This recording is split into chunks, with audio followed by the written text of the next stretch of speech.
I'm really grateful to be with you. My experience in Iceland is now about 5 hours, and I feel like I can't speak authoritatively on anything because I haven't seen anything except the hospitality I've already received from people here. I'm grateful to be here. And I've been asked to give a presentation right now that would introduce Lewis to you and introduce some slight flavoring relative to the Icelandic sagas and the myths that were so important to Lewis. I'll talk more about these later, but I don't know how much people here know about Lewis, so I wanted to talk also about a biography of his life so that you'll be familiar with him through the weekend. The Victorian author Anthony Trollope once observed, "Only the preacher can compel people to sit still and be tortured."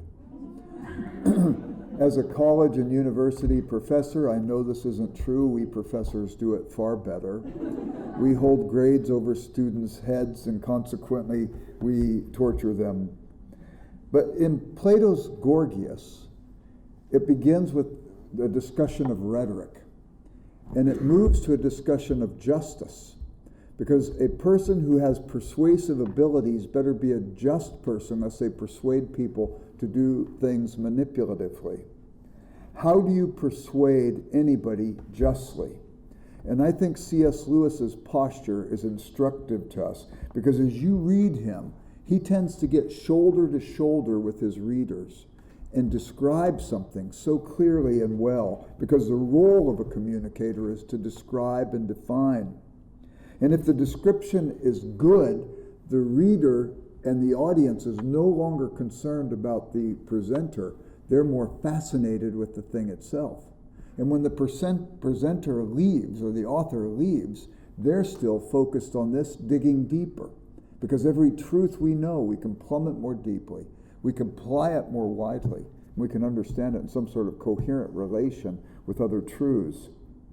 And Lewis also said the role for us is to recognize that we want to see through the author's eyes, not focus on the author. To use the author as spectacles, not make a spectacle of the author. But let me explain a little bit about what I mean by this. I have often had a love affair with words. I remember the first time I ever fell in love with a word was in my first grade class when my teacher was going through vocabulary cards to help us gain a wider vocabulary. The first word I ever fell in love with was the word swish. I still love that onomatopoeic word, and I loved it before it was known as a clean shot in basketball. But another word I have in mind that might help us as we begin our study of Lewis's writings and thoughts is a word I learned in third grade. We were poor. I grew up in South Central Los Angeles. I would see children at my school go to the cafeteria for lunch, but we could never afford it. It cost 31 cents. That was prohibitive for us. My mother always gave us a bag lunch. It had a sandwich, it had an apple, and a cookie. But one morning, to my surprise, she handed me 31 cents as I left for school, and I was so excited that I got to go into the cafeteria and see what these children were experiencing. I couldn't have described it this way then, but these were my exact sentiments. Being totally unfamiliar with the sociological protocols of elementary school cafeteria life, I was afraid I might do something contrary to those protocols and become the object of scorn and humor at my expense. So I watched cautiously the girl in front of me. She grabbed her fiberglass tray. I did as she did. She put her knife, fork, and spoon on the tray. I did as she did. She took it to that counter that went across the cafeteria line. I did as she did. And the first item on the menu was string beans. I hate string beans. And I had no clue what to do about this, but cafeteria life already didn't seem as exciting to me. But the girl apparently didn't like them either, because she said to the cafeteria lady, "Do you remember her? She was kind of a heavy-set woman with white hair and a hairnet, and she wore a white outfit with a white apron and had smudge marks all over it. She was the ubiquitous cafeteria lady who worked in every elementary school cafeteria in the world. So the girl said to her, "I'll have a small portion of those, please." I'd never heard the word portion before. The cafeteria lady pulled out a big spoon with holes in it so the juices could go through. She got a small bowl. She dug down into a pot, put 3 string beans in the bowl, and handed it to the girl. I said, "That's interesting." I said to the cafeteria lady, "I'll have a small portion of those too, please." She did the same thing for me. I went down the line and put the different things on my tray, and when I came to the end, remember what was at the end? Desserts. And I saw the most economically cut pieces of chocolate cake I'd ever seen in my life, and I wondered if this word might have other applications. So I said to the lady, "I'll have a large portion of that, please." And she cut me the biggest piece of chocolate cake I'd ever seen in my life, and I thought, that's a good word. What I've discovered about C.S. Lewis is you cannot read him long without getting a larger portion of wisdom, of insight, a larger portion of introduction to the great ideas. He opens more than wardrobe doors. As a matter of fact, there are 77 books currently. He wrote what, Doug? 56 during his lifetime, and the others he wrote after he died. No, they're collections of letters that he wrote, essays that have been brought together under common cover. But one book he wrote during his lifetime, took him 18 years to do it, and he was writing several other books at the same time, is the English Literature in the 16th Century, excluding drama. He wrote it for the Oxford History of English Literature. Oh Hell volume is what he called it, Oxford History English Literature. To write that book, he read every book written in English in the 16th century. He read every book translated into English in the original language it was written, Old Italian, Latin, Old French, and in translation, so his judgments about the translation would be fair-minded. It is one of the most prodigious works of scholarship produced in that century. He opens more than wardrobe doors. You read it, we were talking earlier about it, you can't help but laugh your way through it. His humor and his winsomeness comes through. But I mean, he would describe an author like Michael Drayton. His collection of poems called Idea. I just from what Lewis said, I said, I have to go read Drayton. And I read it and it took my breath away. He's constantly giving you vistas, and you see more, and your understanding, you get a larger portion of life. We also, because of that larger portion of a larger world, get to find ourselves situated more interestingly in this world, this complex world. It breaks us free of self-referentialism. What do I mean by self-referentialism? Some people go through life like spiders. How the spider spins the web out from itself. They spin out their sense of reality from themselves with no connection with what's real. They just project. Lewis breaks us free of that. He once wrote, I want God, not my idea of God.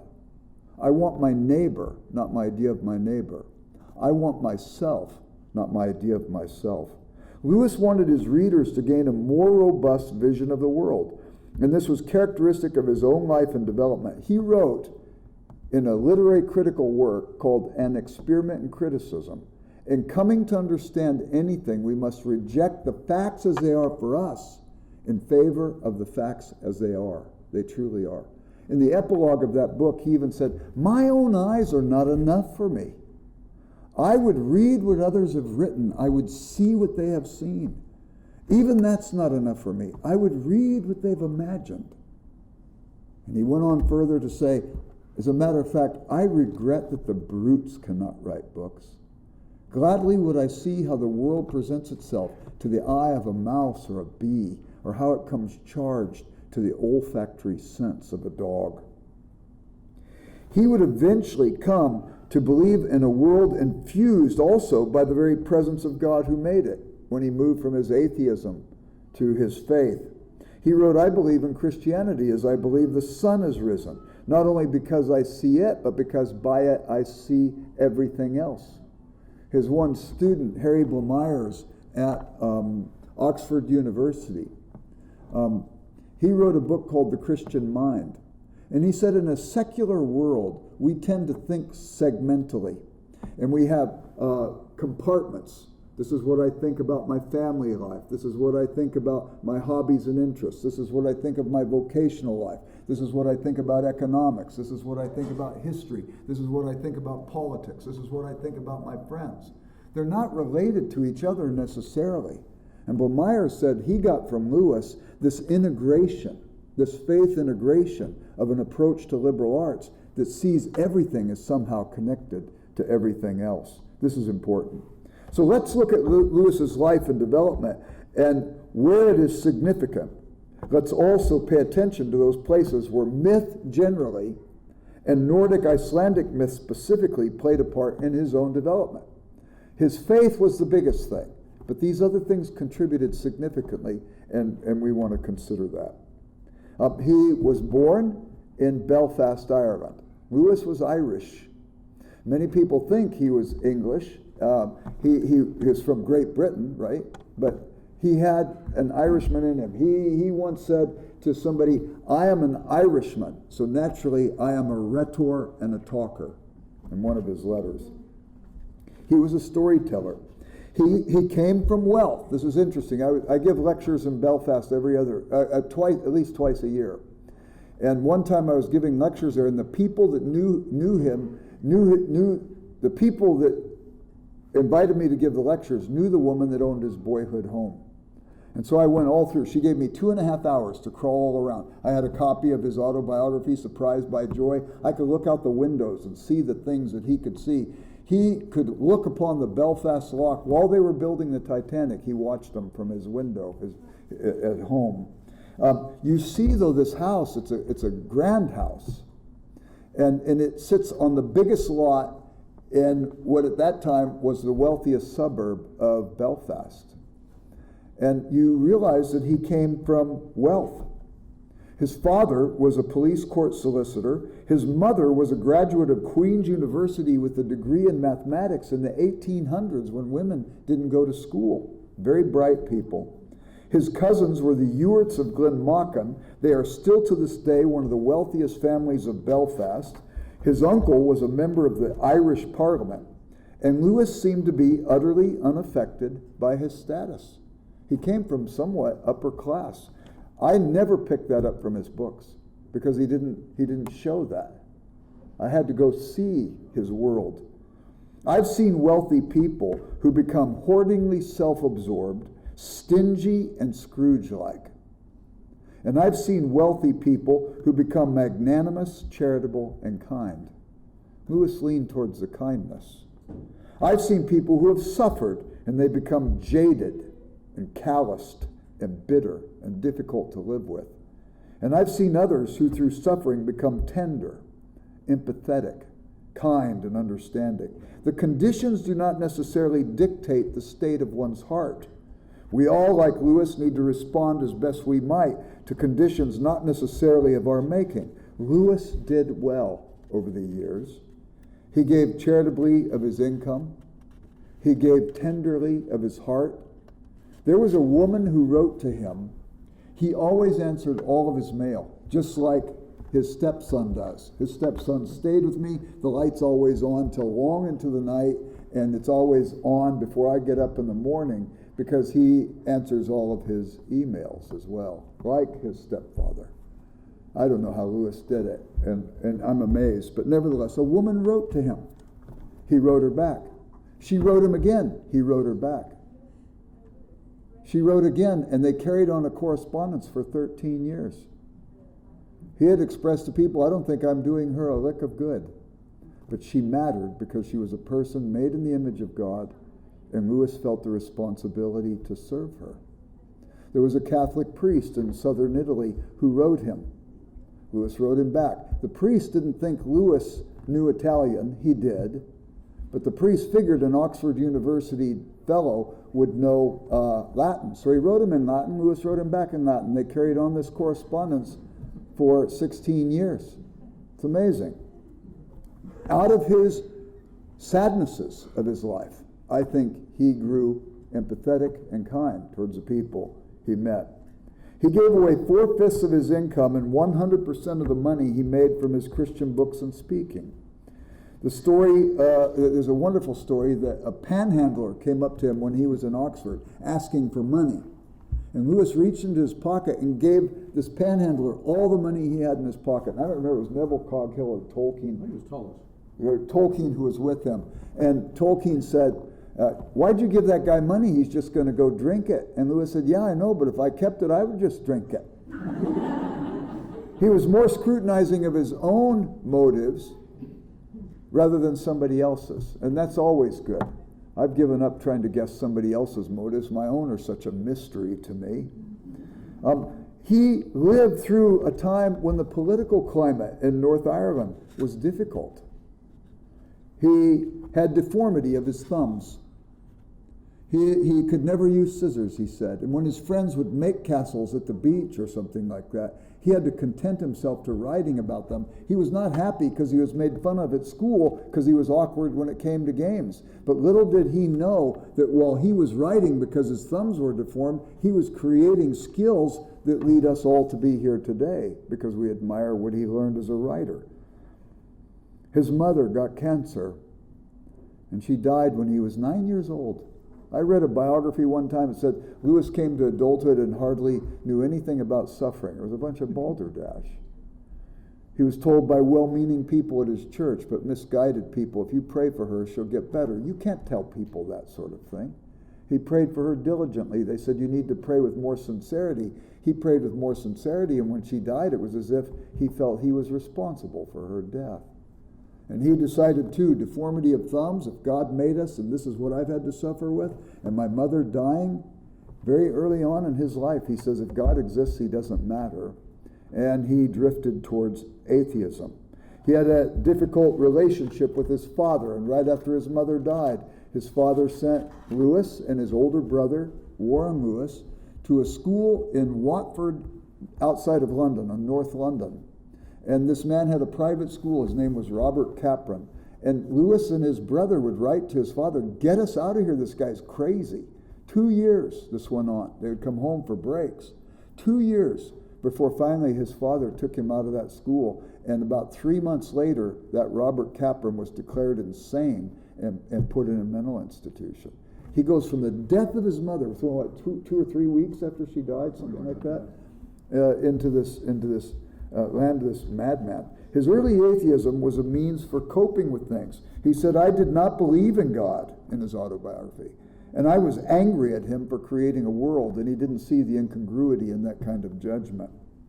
However, given time, he was able to process so much of this for good because he stayed inclined towards these things. Furthermore, he remained tender-hearted, even though, as we shall see, he suffered significantly throughout his life.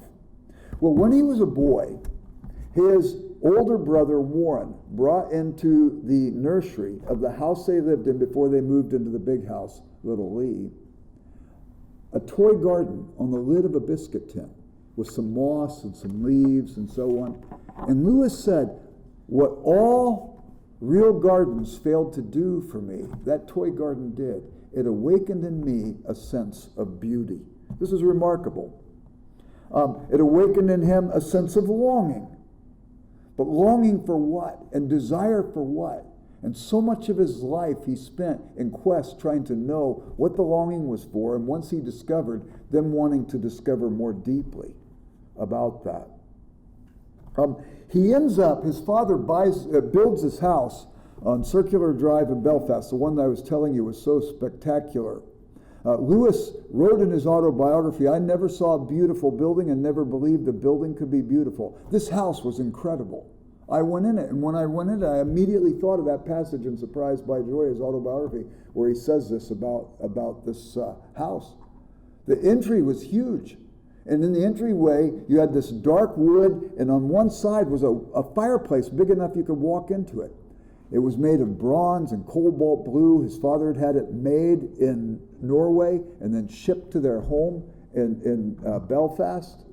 There was a stairway that went up from the entry to the second floor, and the second floor, the ceiling from the entry went all the way up to the second floor. It was open. It was like walking into a cathedral in Europe. dark stones, stained glass window, and then all the light and airiness. And Lewis said, I never saw a beautiful building and never knew a building could be beautiful. My first experience with beauty was that toy garden. And what you realize, all around us, everywhere, there's beauty.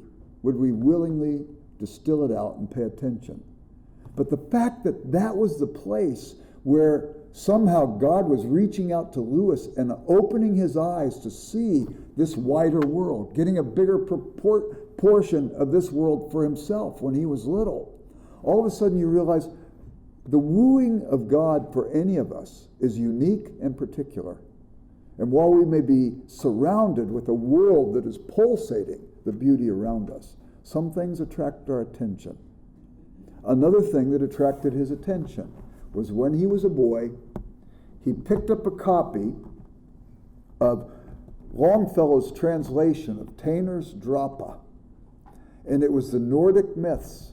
And he read the lines, Balder the Beautiful is dead, is dead. And he said, instantly my mind was lifted up to huge regions of northern sky. And all I can say is that it was cold, remote.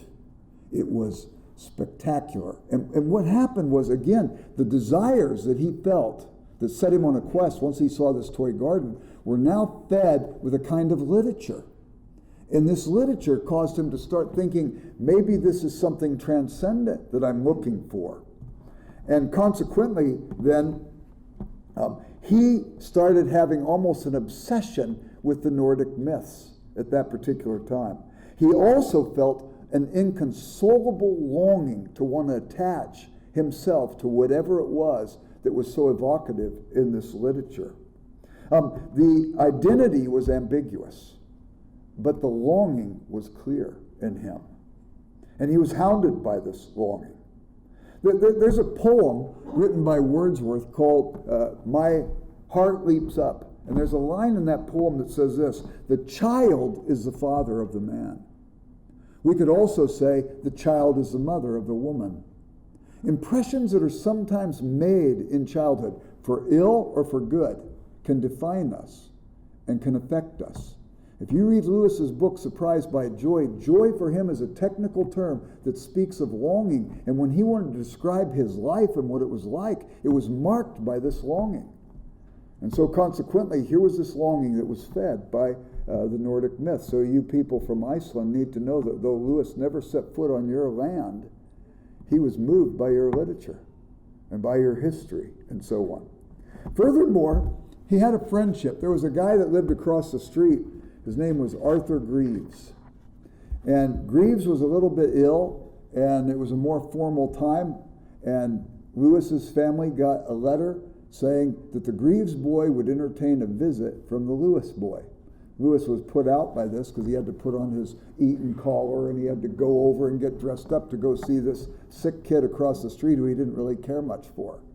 But when he walked in to meet Arthur Greaves, sitting on his bedstand was the very same book of the Norse myths that Lewis was reading. He said in moments, we had the book open and we're flipping through pages. And he said we found out that we not only love the same literature, we love the same parts for the same reason. Lewis would later write about friendship. He says, everybody has a first friend. And the first friend who is a person who reads the same books you read and gets the same things out of them and likes them for the same reason. That means that friend lets you know that you're not crazy. There's other people who think like you. But then he says you have to have second friends too, and he had a second friend named Owen Barfield. And he said about second friends, they read all the same books you read, and they get all the wrong things out of them. But that keeps the engagement going and the discussion going. He ends up going to school, and his schooling was difficult. But it still spoke to this longing because his sense of isolation, his sense of being made fun of at school, and so on, fed these longings to have things better. He ends up going to Oxford University. When he was at Oxford University, he first went to Keble College, and he went there to participate in the officers' training school. In order to go to Oxford University, you had to pass a mathematics exam. Lewis couldn't pass it. He wasn't good at math. But he found out that if he signed up to offer his life at risk of maybe dying in the trenches of World War I, he could almost get into Oxford University by not having to take the exam. That's a fair trade, isn't it? Death or Oxford. While he was there, he was put in roommate situation with a man named Edward Francis Courtney Paddy Moore. Moore was Irish also, as Lewis was. And they became friends. And apparently there was an arrangement by them that if either of them died, the other one would watch after the surviving parent. Could you imagine Paddy Moore taking care of Albert Lewis? I can't imagine anybody taking care of him. I don't understand it, but I think Lewis was willing to make the concession so that Paddy Moore would feel secure if he were to die. I've been to the very place where he was killed in World War I, a town called Pargany. Well, the enemy forces were coming over the river at a bridge, and they were backing up in a churchyard, and you can still see the bullet pockmarks in the gravestones at that church, and he was killed and his remains are buried there. So Lewis went to war. He arrived in the trenches November 29, 1917, his 19th birthday, and he was in charge of about 30 troops as a second lieutenant. He was only in the trenches till April 15, 1918, when he was wounded by friendly fire. A British round dropped short, killed his sergeant, and he bore shrapnel for the rest of his life. It was interesting to me that that short period of time still marked him because he started reading G.K. Chesterton's writing. That awakened and fed this desire, this longing inside of him. And also he said he got to know the common man and appreciate the common man. He returned to his student life at Oxford and was living actually with Mrs. Moore and her daughter Maureen. He had 3 firsts at Oxford University. What does that mean? That meant he took courses in classics, that would be Greek and Latin literature in the original language. He took courses in greats, that would be English literature from Beowulf. Does he sound familiar, you people from Iceland? This great Nordic myth. He took greats from Beowulf to the 1930s, English literature, and he also studied philosophy. He got 3 firsts. A first is to get the highest grade you can get in your area of study, and he was the first person in the history of Oxford University to get 3 firsts. The system would work like this. You would go to do tutorials. Your tutor would say, I want you to write a paper on this. Read these 2 books, come back next week with the paper. You'd be doing 2 to 3 tutorials. He actually did 2 degrees at the same time, so he's doing about 4 tutorials a week, reading all this literature. And then he came back and did the philosophy one after.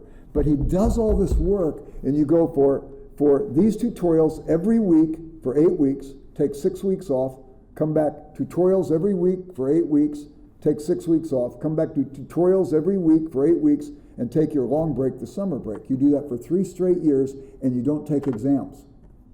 All your exams you take at the end of 3 years, and they're all cumulative. They want to know if you really learned the stuff or not. And he got 3 firsts in those areas. He started teaching at Oxford University, philosophy 1 year. He taught at Magdalen College, Oxford. It's kind of funny how he got that position. He was invited to a dinner.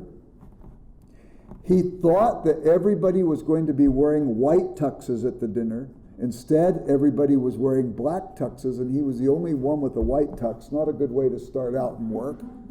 He's sitting across from the president of Magdalen College, Herbert Warren, and Warren says this to him. This is the whole interview.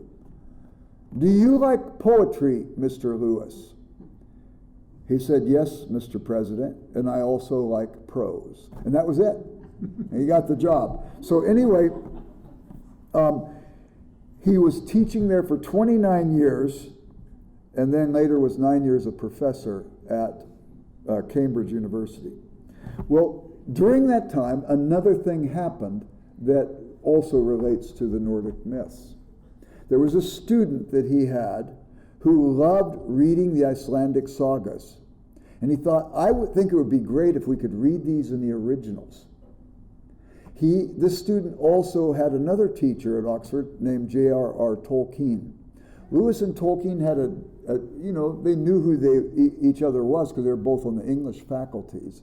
At that time, Tolkien was at Pembroke College and Lewis was at Magdalen. So this student, since he had done tutorials with both of them, he invited them to come to a literary society he was going to have with a few Oxford dons and a few students, and they would read the Icelandic sagas in the original. As Lewis described it, he said each of us would struggle to try and translate a line or two, and Tolkien would go on for pages. Well, what happened was those students eventually graduated, but by this time, Tolkien and Lewis saw that they were sort of like first and second friends.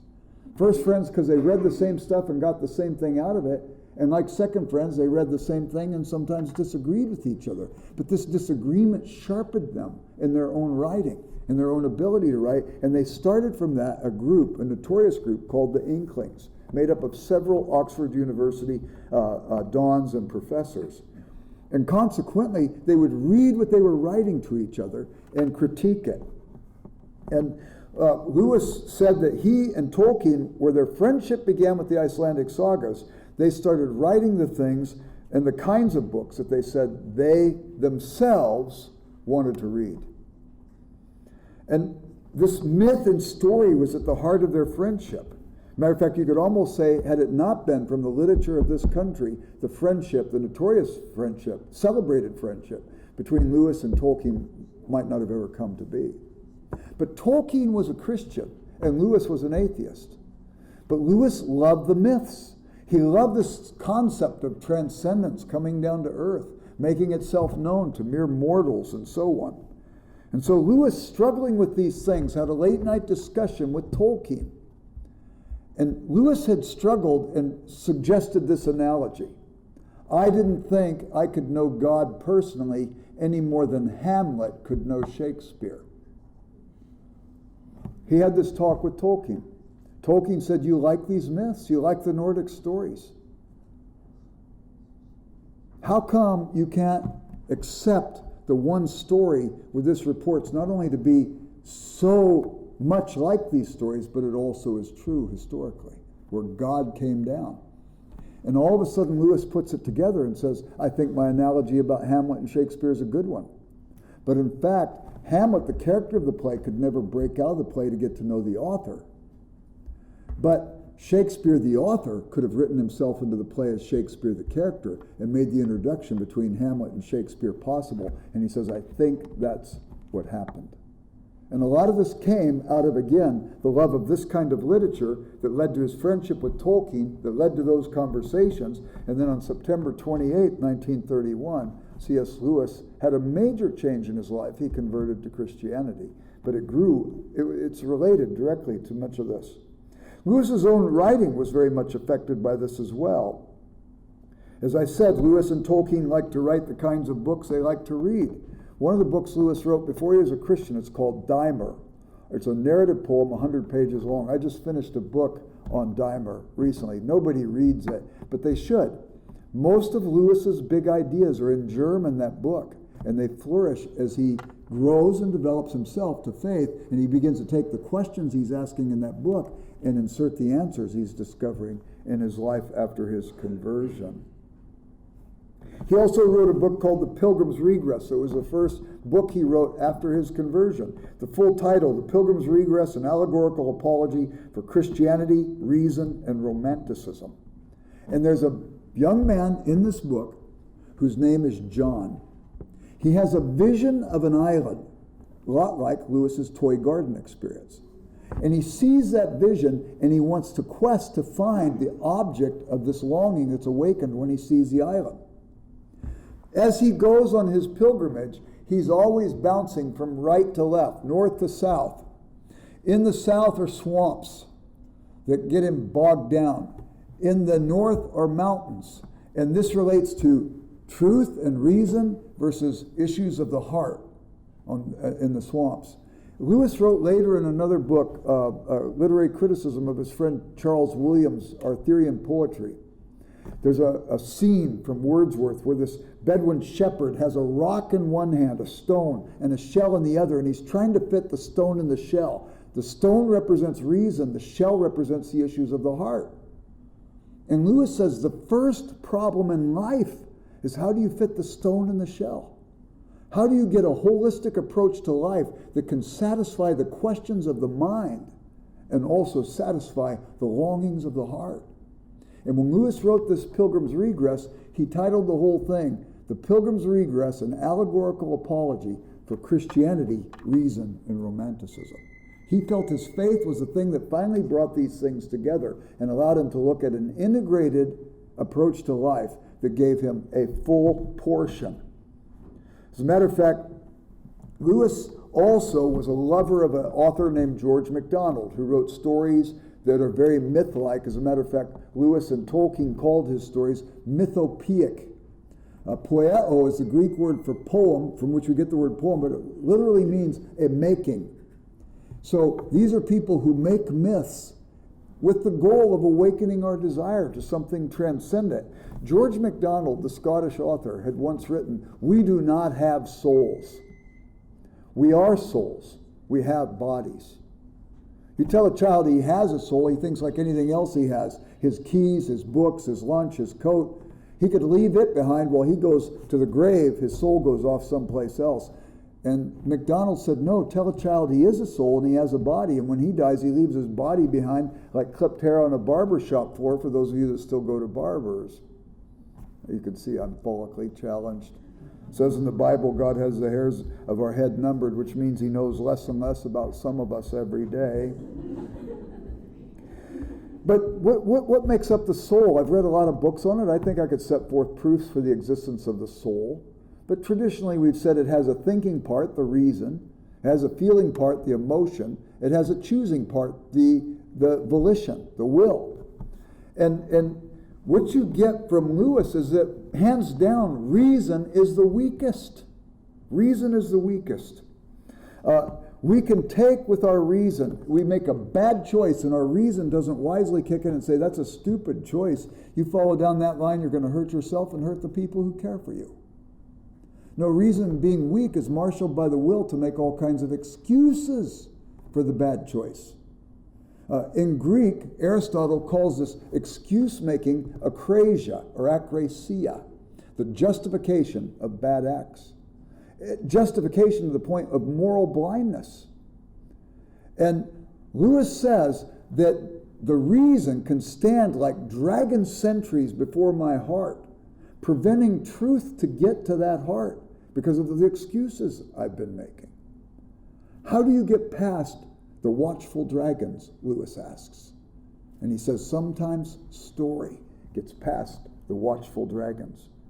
And Lewis had basically seen in his own life this is true. He said continued disobedience to conscience makes conscience blind.